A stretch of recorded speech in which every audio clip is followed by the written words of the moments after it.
भारतीय मुद्रा या कहें इंडियन करेंसी या फिर पैसा, दिखने में ये सिर्फ एक पेपर के जैसे ही है, लेकिन आज के समय में देश का सारा कारोबार इसी पर टिका हुआ है। और ये कहना भी कहीं ना कहीं बिल्कुल सही होगा कि आपकी हमारी जिंदगी भी पूरी तरीके से इन्हीं नोटों के कागजी फ्लेवर से ही चल रही है। आगे का तो पता नहीं, लेकिन आज की सच्चाई तो यही है कि आम से दिखने वाले इन नोटों की मार्केट में वैल्यू काफी ज्यादा होती है।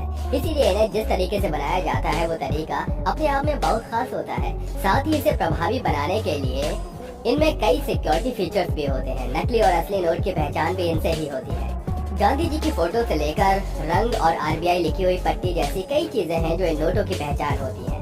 वैसे नोट को आकर्षित बनाने के लिए समय समय पर फीचर्स तो डालते हैं, लेकिन क्या आप जानते हैं कि 10, 20, 50, 100 और 500 रुपए के नोट को प्रिंट करने का खर्चा कितना आता है? और क्या आपको पता है इन नोटों की छपाई कैसे होती है? तो आइए आज हम आपको ले चलते हैं नोट छपने वाली फैक्ट्री में और आपको बताते हैं कैसे होती है इन नोटों की छपाई।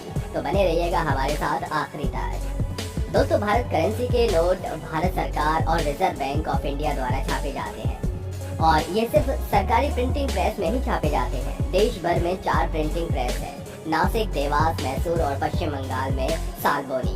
दोस्तों, यहीं पर नोट छपाई का काम किया जाता है। इसमें देवास की बैंक नोट प्रेस और नासिक की करेंसी नोट प्रेस वित्त मंत्रालय के अधीन काम करने वाले security printing and meeting corporation of India के नेतृत्व में काम करते हैं।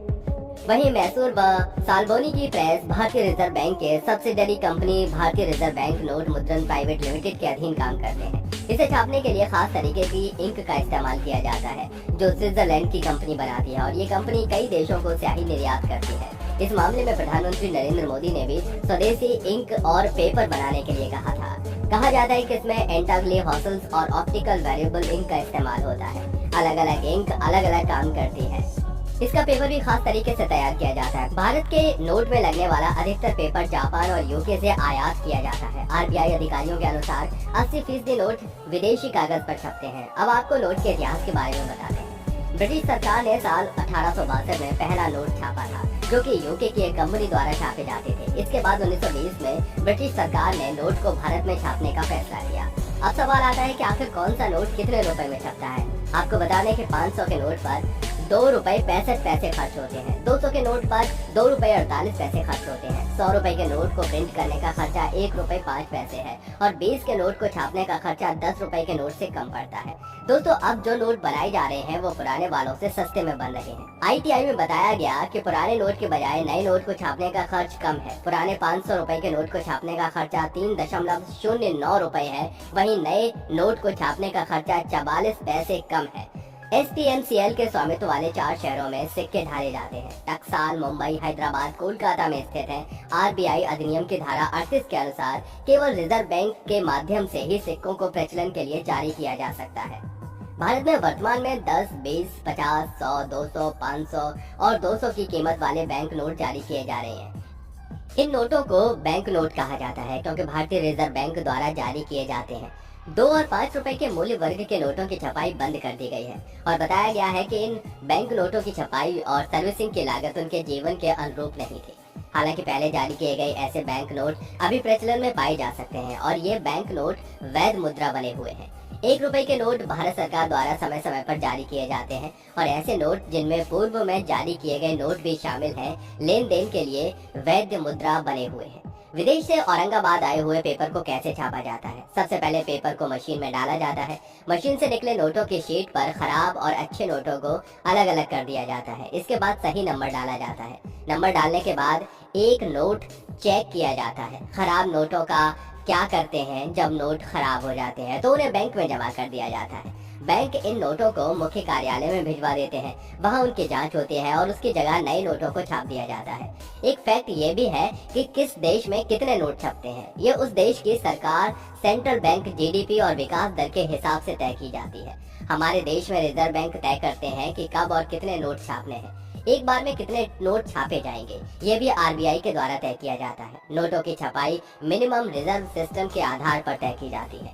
यह प्रणाली भारत में 1957 से लागू है। इसके अनुसार आरबीआई को यह अधिकार है कि वो आरबीआई को फंड में कम से कम 200 करोड़ रुपए की संपत्ति अपने पास हर समय रखे। इतनी संपत्ति रखने के बाद आरबीआई सरकार की सहमति से जरूरत के हिसाब से नोट छाप सकती है। अब आपको बताते हैं कि ये कैसे और कौन तय करता है कि अब नए नोट छाप लेने चाहिए। चलिए अब हम इसके नियम भी जान लेते हैं। क्या आपको लगता है कि सरकार की ओर से कभी भी नोट छापे जा सकते हैं? अगर आपको लगता है हाँ, तो आपको बता दें कि ऐसा बिल्कुल नहीं है। इसके लिए सरकार को कई तरह के नियम फॉलो करने होते हैं। दोस्तों, जब आपके पास पैसे नहीं होते हैं या पैसे की जरूरत होती है तो आपका भी मन करता होगा कि एक पैसा छापने वाली मशीन आ जाए तो पूरी टेंशन खत्म हो जाए। लेकिन ऐसा तो वो लोग भी नहीं कर सकते जिनके पास नोट छापने की मशीन है, यानी कि खुद रिजर्व बैंक ऑफ इंडिया या भारत सरकार भी ऐसा नहीं कर सकते हैं।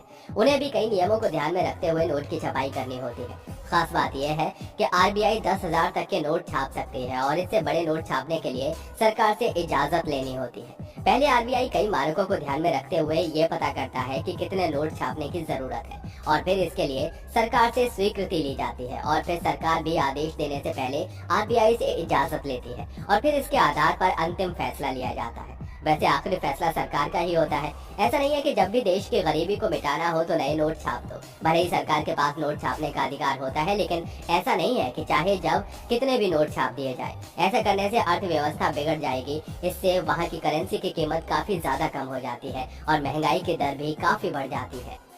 भारतीय रिजर्व बैंक की स्थापना 1 अप्रैल 1935 को हुई थी। मतलब आजादी से पहले देश में रिजर्व बैंक की नींव पड़ चुकी थी। अपनी स्थापना के 3 साल बाद 1938 के जनवरी में आरबीआई ने पहली बार 5 रुपए का करेंसी नोट जारी किया था। इस नोट पर किंग जॉर्ज की तस्वीर प्रिंट हुई थी। इसके बाद 10 रुपए के नोट और मार्च में 100 रुपए के नोट और जून में 1000 रुपए और 10 रुपए के करेंसी नोट जारी किए गए थे। देवास में नोट की स्याही है जहां पर 10, 50 और 500 के नोट छापे जाते हैं। आपको बता दें कि देवास में एक साल में 265 करोड़ नोट छापे जाते हैं। पैसे से पैसा कैसे बनाया जा सकता है, शायद आप ये भी सोच रहे होंगे कि जब सरकार के पास पैसे छापने की मशीन है तो वो कर्ज में क्यों डूबी हुई है और क्यों सरकार ज्यादा करेंसी छापकर विकास कार्य नहीं कर लेती। आइए हम आपको इसका जवाब बताते हैं। सरकार एक तय सीमा से ज्यादा करेंसी इसलिए नहीं छापती क्योंकि इससे देश में महंगाई बढ़ सकती है। अगर ज्यादा नोट छपेंगे तो उससे लोगों के पास ज्यादा पैसा आ जाएगा। जब ज्यादा पैसा आएगा तो उनकी जरूरतें भी बढ़ेंगी और इससे महंगाई भी बढ़ेगी। साथ ही हम जिन चीजों का उपभोग करते हैं या सेवाएं लेते हैं वो उतनी ही होंगी, लेकिन बाजार में करेंसी बढ़ जाने से उसकी कीमत में इजाफा हो जाएगा। मतलब कोई देश जितनी ज्यादा करेंसी छापेगा वहाँ उतनी ही महंगाई बढ़ जाएगी।